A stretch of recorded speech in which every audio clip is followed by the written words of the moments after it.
16, beginning at verse 12. And the sixth angel poured out his vial upon the great Euphrates, and the water thereof was dried up, and the way of the kings of the east might be prepared. And I saw three unclean spirits like frogs come out of the mouth of the dragon, and out of the mouth of the beast, and out of the mouth of the false prophet. For they are the spirits of devils, working miracles, which go forth unto the kings of the earth, and of the whole world, to gather them to battle of that great day of God Almighty. Behold, I come as a thief. Blessed is he that watcheth, and keepeth his garments, lest he walk naked, and they see his shame. And he gathered them together into a place called in the Hebrew tongue Armageddon. And the seventh angel poured out his vial into the air, and there came a great voice out of the temple of heaven, from the throne, saying, It is done. And there were voices and thunders and lightnings, and there was a great earthquake, such as was not since men were on the earth. So mighty an earthquake, and so great. And the great city was divided into three parts. And the cities of the nation fell, and the great Babylon came into remembrance before God, to give unto her the cup of wine of the fierceness of his wrath. So, brethren and sisters, I'd now like to invite your close attention to Brother Grant as he talks to us on the theme, the foolish frogs, isolated Israel, Jerusalem and Judah.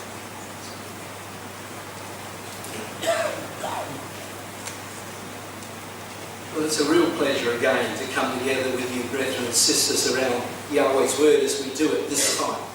It's always a pleasure to go and talk to you afterwards and chat about the Scriptures. But indeed, days are quickly flying. There's no shadow of a doubt about it, brethren and sisters. And as we've just read, what we need to do is to be mindful of Christ's final words to us. The book of Revelation contains many words, but these words relate to just prior to Christ's return. In Revelation 16, verse 14 to 15, as we just read a few moments ago, for they are the spirits of devils, working miracles, which go forth unto the kings of the whole earth, to gather them to the day of God Almighty, the great day of battle. Behold, I come as a thief. Blessed is he that watcheth, and keepeth his garments, lest he walk naked, and they see his shame. So we're given a strong exhortation. But what is it that we should be watching? Well, what he says here is that we should be watching the spirits of devils or demons that gather them to the battle of the great day. Well, we're going to come back to that in a few minutes. But it is vital for us that we are watching and keeping our garments. You know, that term, keeping our garments, comes from those who were the watchmen around the temple in the times of old. In 1 Chronicles chapter 23, don't turn it up, but it speaks there of 4,000 gatekeepers that kept the temple gates and the walls. And they were to keep that during the night to preserve that temple. If they fell asleep, the watchman, if he came, would remove that garment, and usually it would be burnt. He would go home in shame. So the key message for us is, keep your garments. And that means stay awake, spiritually, to the things of God, to the knowledge that things are swiftly moving to the coming of Christ. Well, I want to go for a second back to what we looked at last time. Remember last time we talked about the fact that the INF Treaty was going to be removed by America. It was. The US withdrew from the nuclear arms control treaty with Russia, raising the fears of an arms race. Things are moving rapidly. Things are moving rapidly. And the Washington Post went on to say, yes, Trump's talking now of the next step, moving out of NATO. Yes, he moved out of this INF Treaty, and now Putin's saying the arms race will be on now.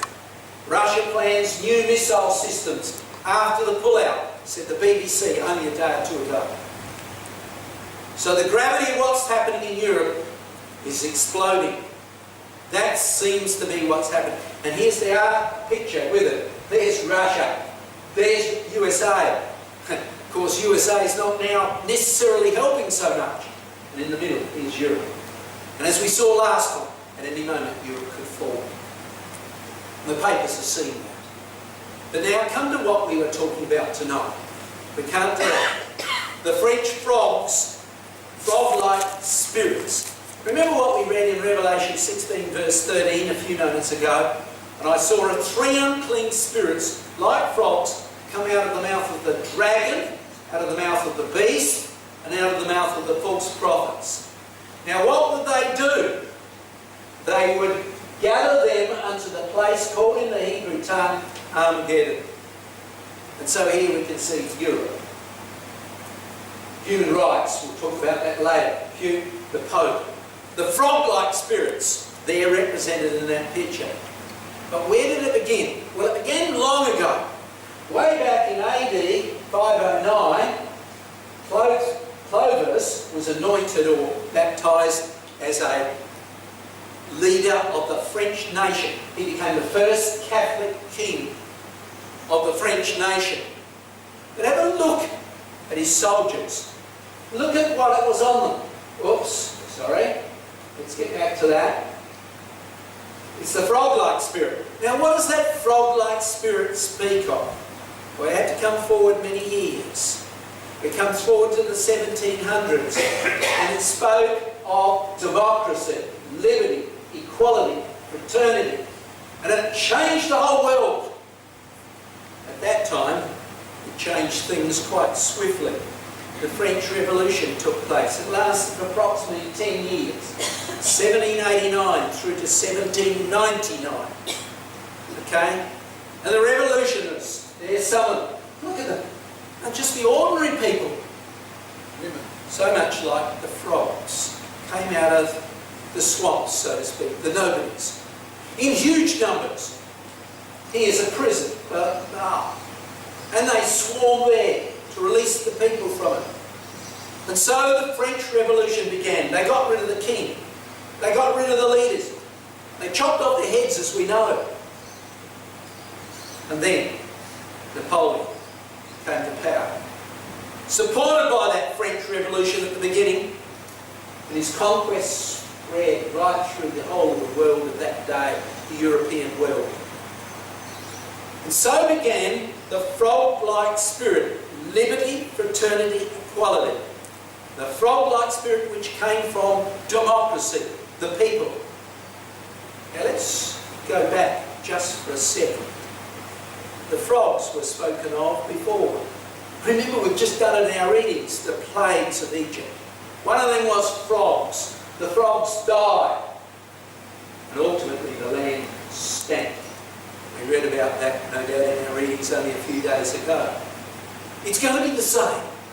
It's going to be the same. It's going to jump forward to the time when the frog spirit will likewise gather the nations to the land of Israel, where they will be slain at Armageddon. Like the Egyptian frogs, there will be so many of them, it will take 7 months to bury the dead. Remember that in Ezekiel? Probably have the times to look at that. But in Ezekiel chapter 39 verse 12, it speaks of them taking 7 months to bury the Russian or the Gogian dead. But that'll include the Europeans in that area. Well, there's the frogs of old, and there's where the final destiny came. But let's come back to the frogs-like spirit, moving through Europe, moving in Russia, moving with the papacy.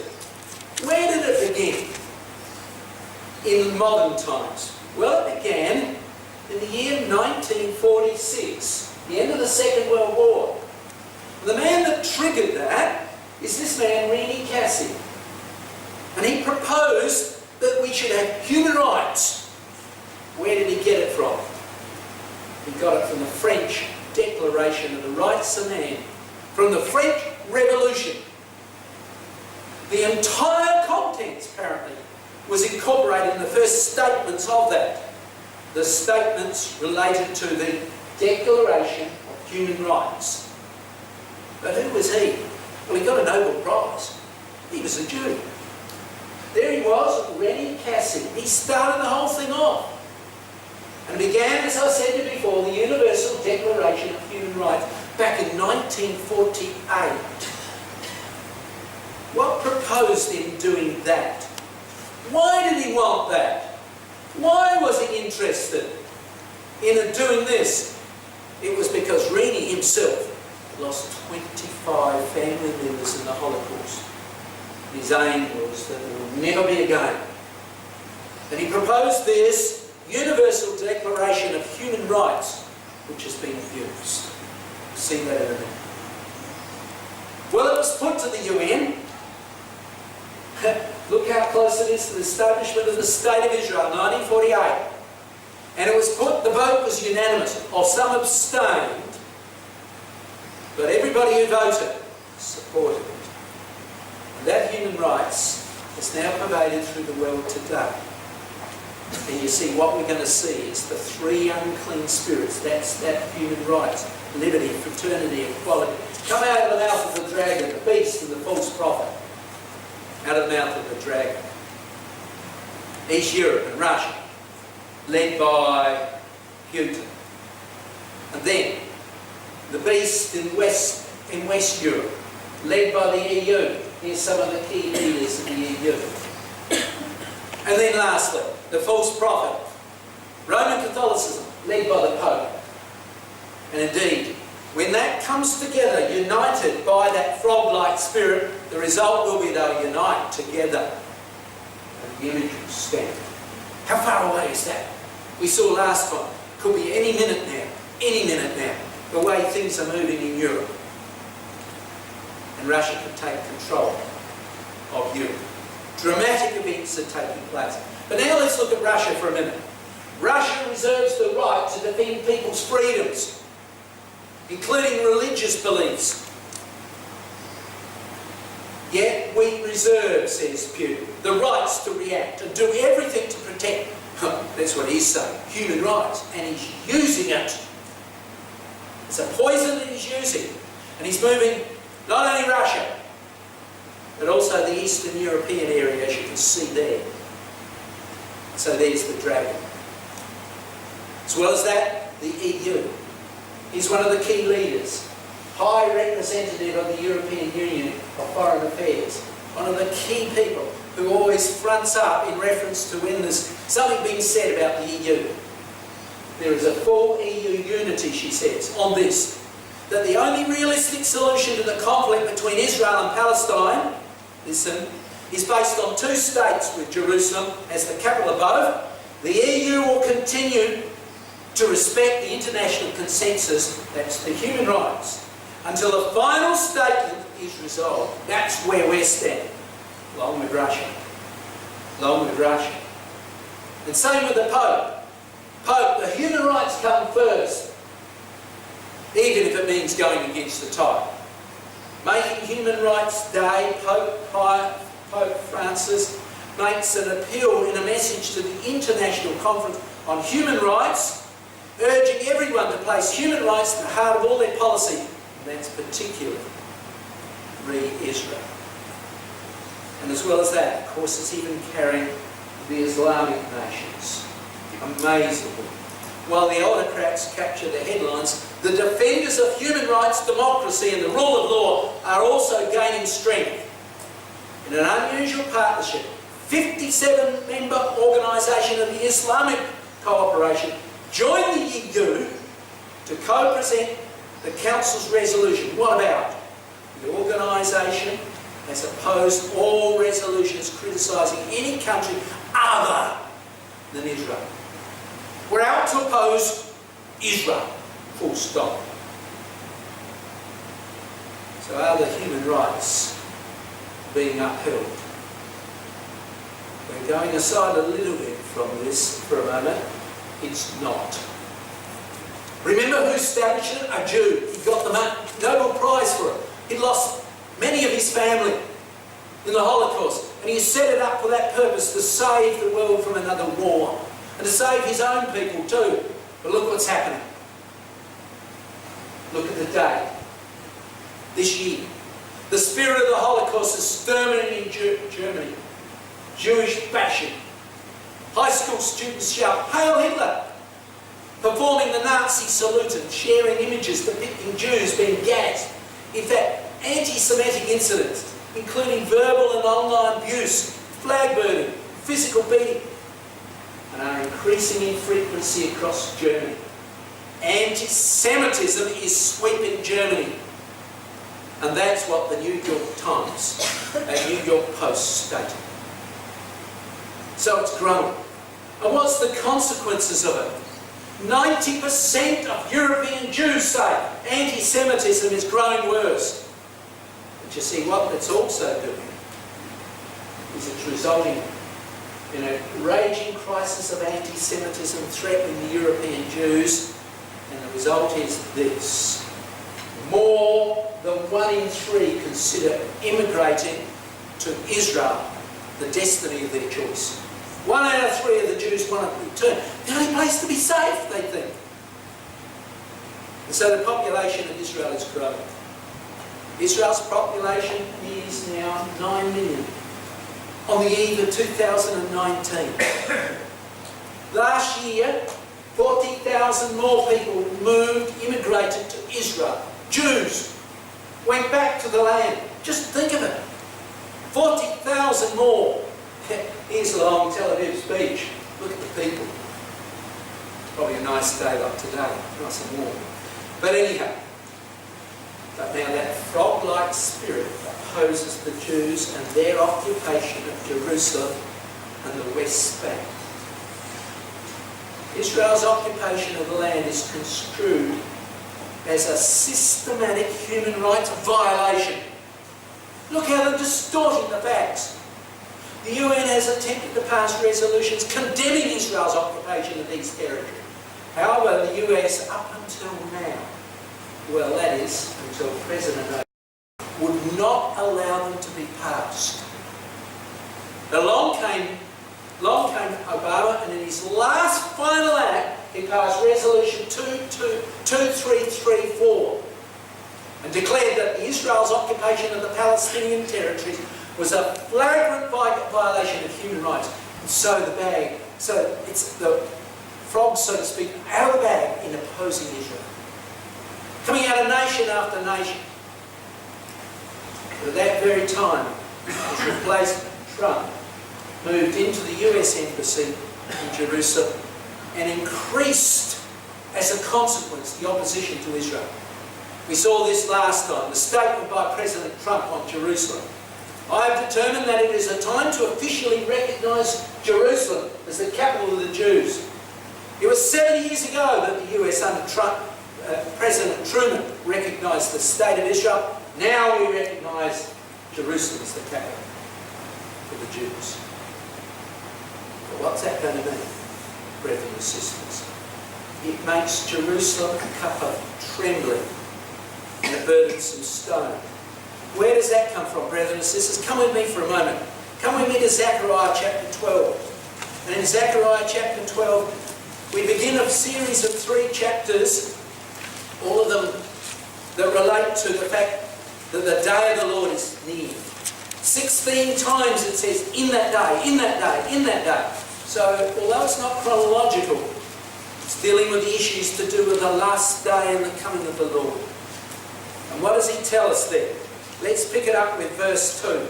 Behold, I make Jerusalem a cup of trembling unto all people round about, when they shall be in the siege, both against Judah and against Jerusalem. And in that day, there's key words again, will I make Jerusalem a burdensome stone for all people. All that burden themselves with it shall be cut in pieces. And all the people of the earth be gathered together against it. So here's Jerusalem. Here it is today. Here as it was before. One of the organisations, one of the newspapers presented that picture there and got a real song and dance against it. How dare you do that? Putting this on top of that. Of course we know that pre-existed, that didn't by a long way. and it's going to be levelled, and the temple is going to be built in the kingdom age. But now, moving on. Putin and Erdogan,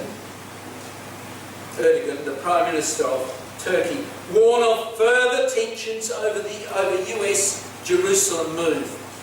Here we are last year. Vladimir Putin warned that Donald Trump's recognition of Jerusalem as the capital of Israel risks escalating tension in already tense region.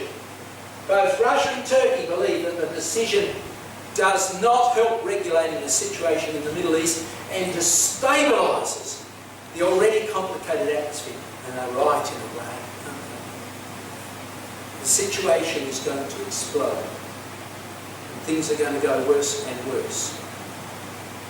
As well as that is the UN, again the EU, the Pope, criticised Trump's Jerusalem announcement. She reiterated the bloc's, she's speaking on behalf of those, the bloc's position that Jerusalem should be a future capital of two states, Israel and Palestine. She cited a 1980 UN Security Council resolution that condemned Israel's attempted annexation of eastern Jerusalem as a violation of international law, presumably also human rights. And so you can see the pressures building up, brethren and sisters. The oppositions are building up to Israel, from Europe, from Russia, from the papacy. Here's the papacy, the Pope, concerned by US move to recognise Jerusalem as Israel's capital. Catholic News Service, here it is. Pope Francis said he could not keep silent about my deep concern for Jerusalem and urged respect for the status quo of the city in accordance with the relevant resolutions of the United Nations. So here they are, those three powers keep coming up and keep saying the rights are not with Israel to be in that land. Those three powers are the essence behind the image, Daniel 2's image, which we saw last time, could at any moment be standing again. But what do we see in the Middle East? Israel, as we know, should ally with many of the states around there. Sheba, Dedan, the merchants of Tarshish and so forth. We expect that to happen. This is what we're looking for. That Tarshish bloc, Britain and ourselves, New Zealand, Australia, you name it, all affiliated together with Britain and then these nations here being allied to Israel. Where is the situation right now? How's the scene looking? Is it moving that way? Indeed it is. Israel's Prime Minister, there he is, Netanyahu. Look at the date, only a month or two ago. Israel's Prime Minister visited Oman. We might call it today Dedan. It's the territory of Dedan. Israel's Prime Minister visited Oman, an Arab monarchy, and is welcomed. And spoke of Netanyahu's warm relationship with the Gulf states. Israel has full diplomatic relationships with Egypt, Jordan, but its ties with the Gulf states have been improving. That's what we expect from Scripture, don't we? Amazing. But it didn't stop there. Here we are, actually a little earlier, but on October last year, only a month or two ago, Israel minister makes state visit to Grand Mosque. Netanyahu didn't go, but Israel's culture minister, sports and culture minister, this lady here, went over to the United Arab Emirates and was welcomed. Went to the Grand Mosque, one of the largest mosques in the world, number 3 amongst the size of the mosque, smaller than Mecca and Medina, but one of the great mosques there met welcome by the Arab nations. Again, around the territory of Dedan. Brothers and sisters, it's happening before our eyes. And as well as that, Israel's Prime Minister Netanyahu to visit Bahrain soon. Netanyahu will be visiting Bahrain soon. I don't know if this has happened yet. The Kingdom of Bahrain is next. Israel and some Gulf states, Saudi Arabia, United Arab Emirates, Bahrain, have a shared interest What's coordinating them? Fear of Iran. Fear of Iran and Iran's development of nuclear weapons. Drawing them together, fulfilling Scripture precisely as we expect. But one area is yet to be totally fulfilled. Remember Sheba, that's the area of Yemen. Yemen is in huge problems. Illness, disease, poverty, lack of food. It's terrible. And Saudi Arabia is moving into the area. It was in civil war because of Iran. And Saudi Arabia is offering help and also at the same time trying to bomb the area where the Allies are to Iran. But it's coming around. It's turning. It's shifting.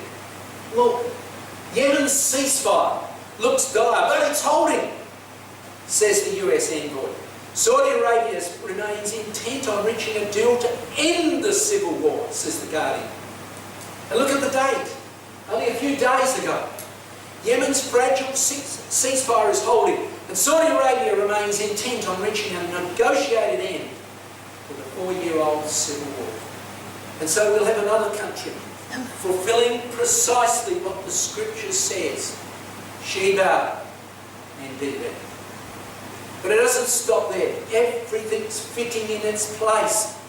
Virtually nothing remains to be fulfilled, brethren and sisters, except for, of course, the return of Christ and the standing up, I guess, of the image which we talked about last time. Things are moving very quickly indeed. Of course, we know Egypt. Prime Minister Hale's warning ties with the Arab states and Egypt's efforts to quell the Gaza tensions. It's working on Israel's behalf. It's trying to calm things down. It's trying to see things fulfilled as we would expect. And so if we look at the Middle East, this is the scene we see. Here in Turkey, we're back into Turkey. The Kurdish Turks, I suppose you call them Turks because they live in Turkey, some of them do, are allied and friendly with Israel. Egypt, as we saw, friendly with Israel, trying to solve the problems with Gaza. Saudi Arabia, somewhat friendly with Israel, pro-Israel. Yemen, changing, becoming pro-Israel. That's why I put a question mark there. We've got to see that fulfilled, but it's looking that way, isn't it? Swiftly. Jordan, certainly pro-Israel if you compare it with other countries. Bahrain, pro-Israel. United Arab Emirates, as we talked about, pro-Israel. Oman, pro-Israel. Look at the scene. It's exactly what we expected, brethren and sisters. An outer circle of nations. Sheba, Dedan, the merchants of Tarshish. And we could have gone to Daniel 11 to support it for Egypt and other countries. Are now with Israel, supporting Israel. It's thrilling to see these things happen. Now, Israel, of course, will provoke those frog-like spirits, as we said before. It will get all the West Bank, but will face conflict. We could go to Ezekiel 38 if you like, but we've got it here. Ezekiel 37 verse 22, it says, I'll make them one nation in the land. Where? Upon the mountains of Israel. What's the mountain? It's the West Bank. Ezekiel 38. In the latter years thou shalt come into the land that is brought back from the sword and is gathered out of many people against the mountains of Israel, which have been always waste. But it is brought forth out of the nations, and they shall dwell safely or confidently, all of them. So here it is. He is picking up some of those words that we saw before, or no, we didn't see before, but here's some more words. In Ezekiel 38 verse 12 it goes on to say, the people are gathered out of the nations which have gotten cattle and goods and dwell in the midst of the land. It's a unique word in the Scriptures, only used twice.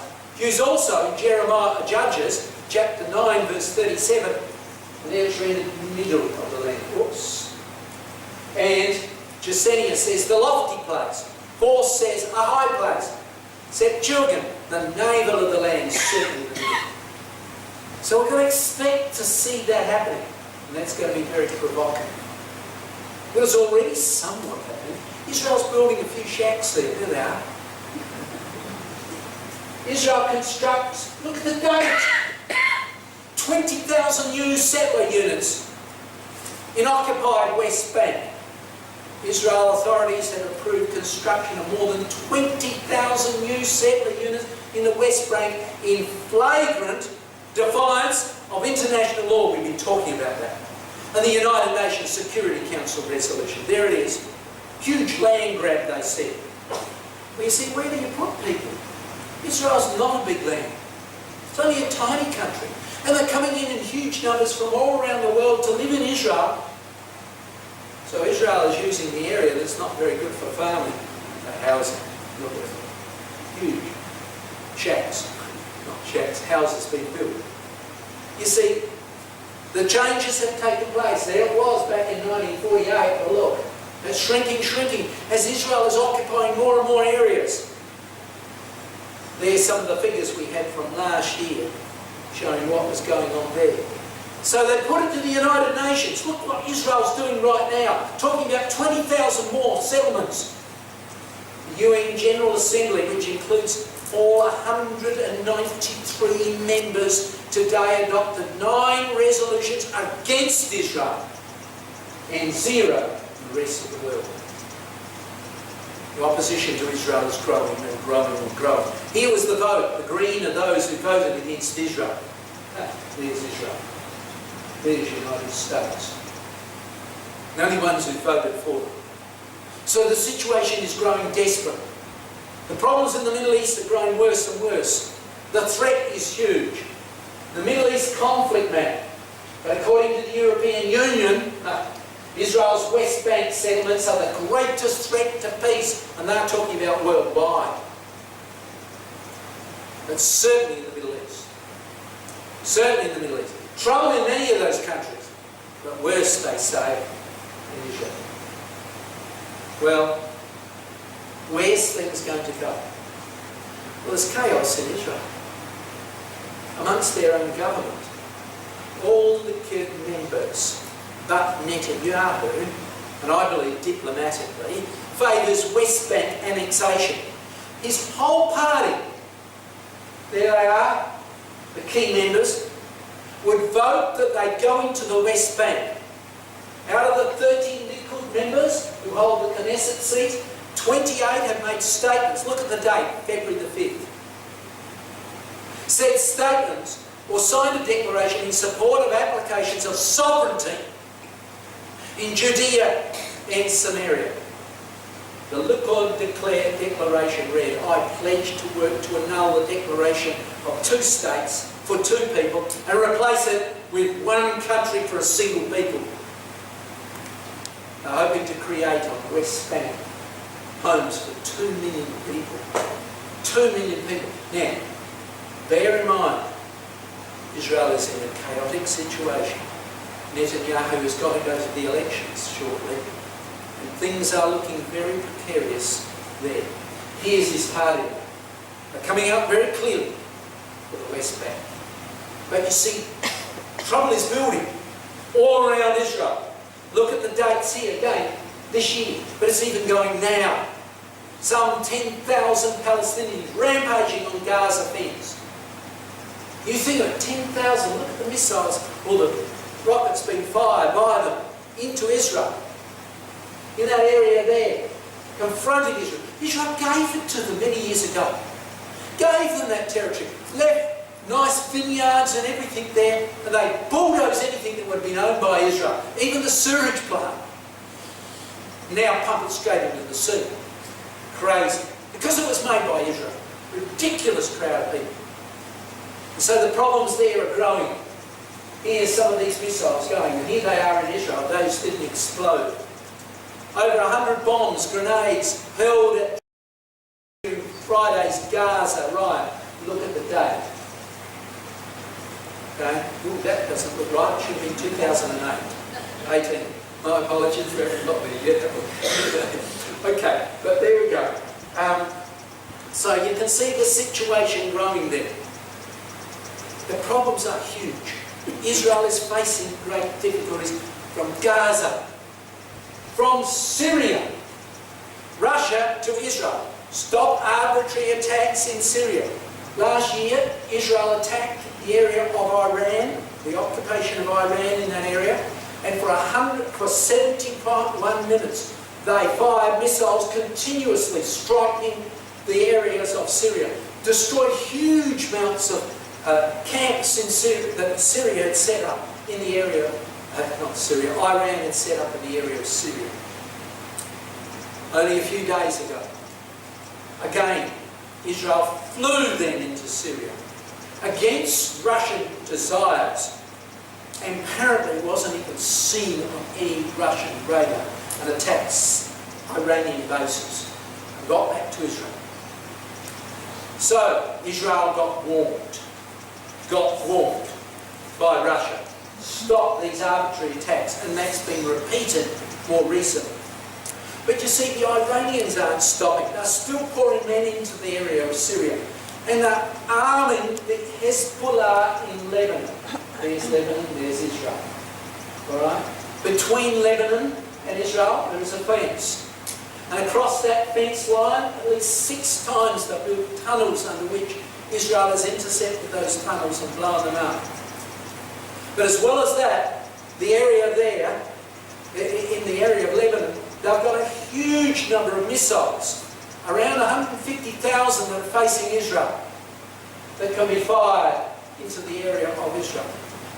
The threat is huge, like Gaza, like Syria, like Lebanon.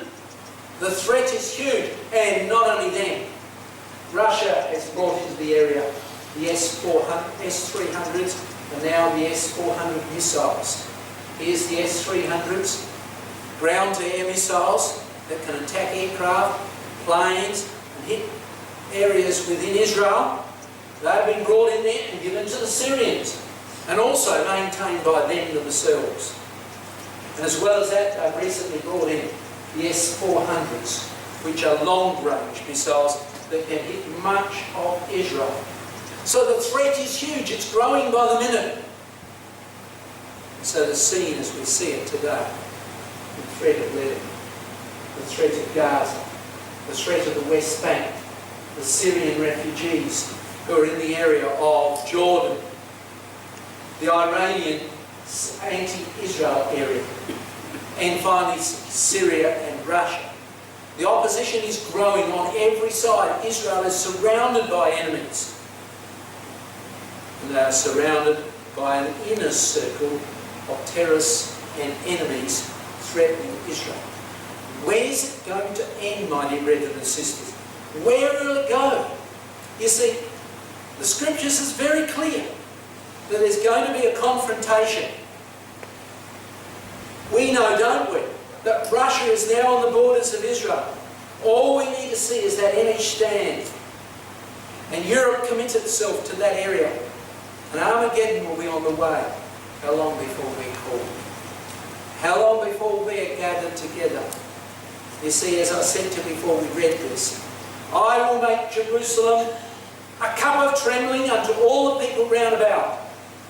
In that day I will make Jerusalem a burdensome stone for all people, and all that burden themselves with it shall be cut in pieces. In that day, said the Lord, I will smite every horse with astonishment, and his rider with madness. So he takes us forward to the great battle. And the key words, as we said before, are Jerusalem in that day. In that day, the conflict is going to be there in the Middle East, and it's because of primarily Jerusalem and Israel's occupation of Israel. The frog-like spirits working in the key powers of Europe and Russia will be driving them into that Middle Eastern area. But you see, Israel is in chaos. Political dysfunction. An electoral chaos in Israel. Storm clouds are gathering. Look at the date, brethren and sisters. They are saying the problems are gathering, and we are facing serious new intensified threats. And what is that? What's happening at this time? Well, the next election for this man and his party, the Likud, is 2 months from now. And he is the Minister of Defence now. And in a weak position. What's going to happen, brethren and sisters? Israel looks like it's in a chaotic moment. We're at a loss to anticipate where Trump is heading. What's he going to do? Syria? He's moving his troops out. Why? We don't know. His unexpected decision to withdraw US troops from Syria. So think of it, brethren and sisters, that inner circle threatening Israel. And in Israel itself, they're in chaos. The IDF is probably at its highest level of preparedness. Little wonder they're worried. But we would face heavy civilian casualties from missiles. We cannot become complacent, and yet it's so easy for them. With an election coming on the way, and their party is so weak at the moment, broken into so many small groups. Israel is also concerned at the recent signs indicating that Russia has downgraded the warm relationship hitherto displayed by Putin. We're in a period of chaos. Up until now, Netanyahu has been able to go and meet with Putin. And Putin has met with Netanyahu, but not anymore. Not anymore. They're being distanced. Both see they cannot go to any of the other country.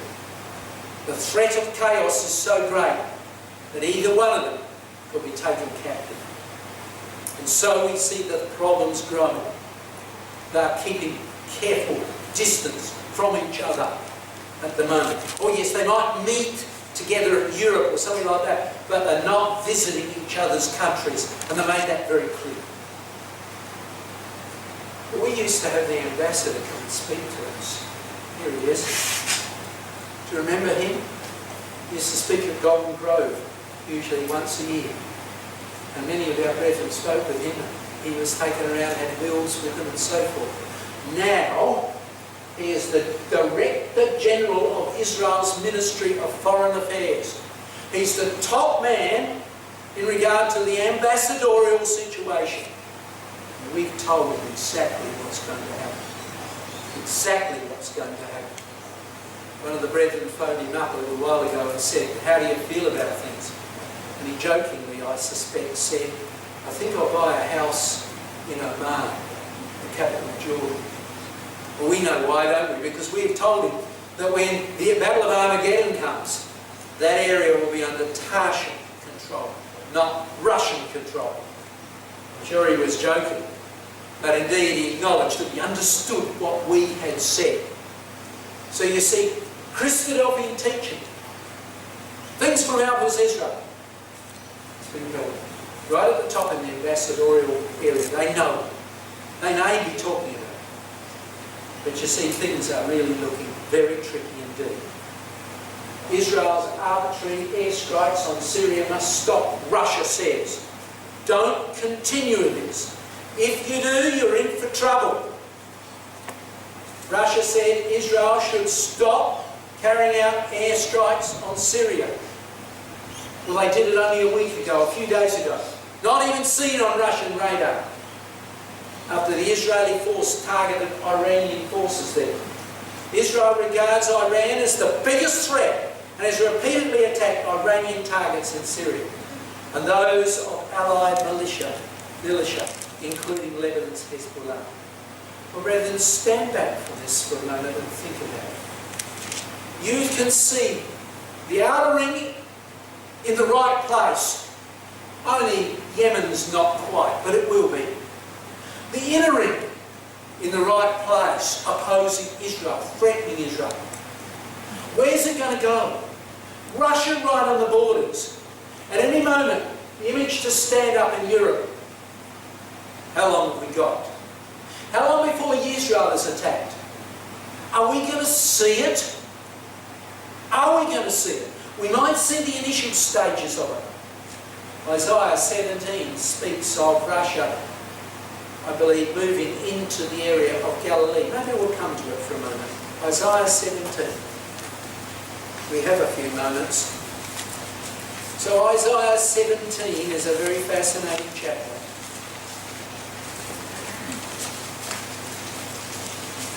It speaks to us of a power controlling Damascus. Look at verse 1. The burden of Damascus, behold, Damascus is taken away from being a city, and it shall be a ruinous heap. Brother Thomas in the Herald many years ago said, Russia will be in the area of Syria, and it will control Damascus. Here's the verse he was basing on. But look how it goes on. And the cities of Aria, which is in the northern Jordanian area, are forsaken. They shall be for flocks, which shall lie down, and none shall make them afraid. And the fortress also shall cease from Ephraim, and the kingdom from Damascus, and the remnant of Syria. They shall be as the glory of the children of Israel, saith Yahweh. Saith Yahweh of armies. The title of belligerency will be God in a warlike front. And so what he is talking about, Ephraim, northern Israel, may well be come under the Russian control. We might see it, but more than likely we won't. So you see indeed, Jerusalem is a cup of treasure to the nations. It is a burdensome stone. It's an area of great chaos, potential chaos in the near future. So, where are we? Well, here's the British paper. Only a month or two ago, World War III fears. Iran general vows to destroy Israel in a furious attack. They're building nuclear missiles. They're building missiles that they believe if they hit Israel, they will destroy it, they say, in 12 minutes. A top Iranian general has vowed to destroy Israel. The second in command of the Iranian elite force said, I tell the Prime Minister of Zion, listen to this crazy statement, Zion's regime, that he should practice swimming in the Mediterranean, because soon there will be no way to escape but the sea. Hezbollah is believed to have 150,000 missiles, many of them sent to them from Iran, stored away against Lebanon, across Lebanon. And Mr. Netanyahu accuses Iran of continuing its nuclear program via secret atomic weapons. So they're building. How long can it be? We know what the conclusions are going to be, don't we? We are profoundly blessed, brothers and sisters, of all people, because we know Christ will return. And more than likely, before things go really wrong, we are taken. But you see, that's not quite a blessing in some regards. It comes at a time you think not. Before things go gravely wrong. But it will. And it will be a truly great blessing for us to be out of this world and the chaos that's going to come. Well, let's bring it to a conclusion. Joel says, for behold, in those days, and at that time, when I shall bring again the captivity of Judah and Jerusalem, I will also gather all nations. And we're seeing it happen.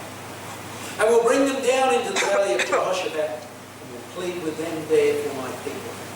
God will intervene against that frog-like spirit that will move the nations against Israel. God will intervene.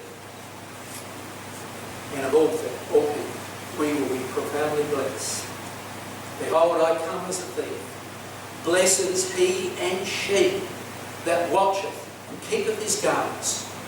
Let it be, brethren and sisters, that we are truly watching and maintaining our high standards in the truth. And then, when things happen, we will be found with the Lord Jesus Christ in Sinai, glorified. Part of that united man of the one that will march forth from Sinai to Jerusalem and will establish that wonderful kingdom. We look forward to that time, brothers and sisters.